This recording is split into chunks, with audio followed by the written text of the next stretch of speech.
धनगर आरक्षणातला अडथळा दूर करण्यात सरकारने धनगर जातीचे काढलेले दाखले हे रद्द केलेत। भाजपा आमदार गोपीचंद पडळकर यांनी माहिती दिली आहे। धनगर जातीचे एकूण 6 दाखले सरकारने रद्द केल्याचं त्यांनी म्हटलंय।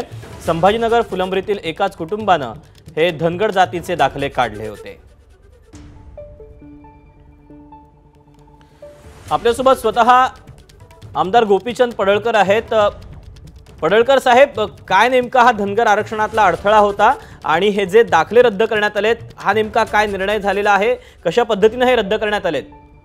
बघा, धनगर आणि धनगर हा गेल्या अनेक वर्षांपासूनचा वाद होता आणि राज्य सरकारकडे धनगर या राज्यामध्ये अस्तित्वात नाहीत याचे पुरावे 2019 ला दिले होते आणि राज्य सरकारला हे पटलं आणि म्हणून त्यांनी हायकोर्टामध्ये धनगर आरक्षणाची जी केस चालू होती त्यामध्ये ऍफिडेव्हिट दिलं की धनगर जमात राज्यात अस्तित्वात नाही आहे, ते धनगर आहेत।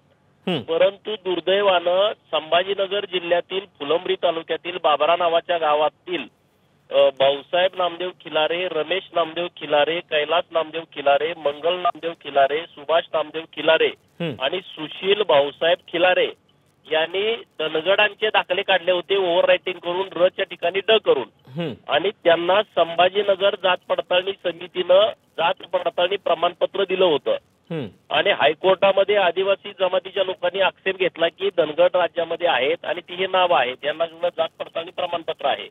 हायकोर्टचं म्हणणं आलं की जर जात पडताळणी प्रमाणपत्र असेल तर मी राज्यामध्ये धनगर नाही असं कसं म्हणू, आणि आमच्या विरोधात निकाल दिला।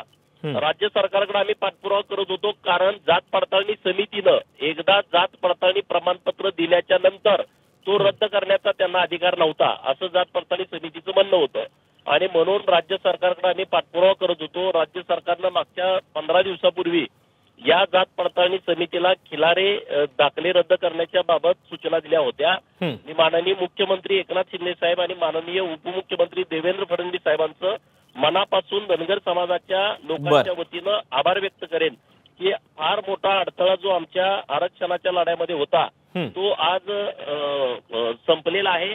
संभाजीनगर जात पडताळणी समितीनं हे 6 दाखले आज जप्त केलेले आहेत, ते अवैध ठरवलेले आहेत, बोगस आहेत हे ठरवलेलं आहे आणि सागर कैलास खिलारे याचा दाखला मागच्या 4 दिवसापूर्वी रद्द केला होता।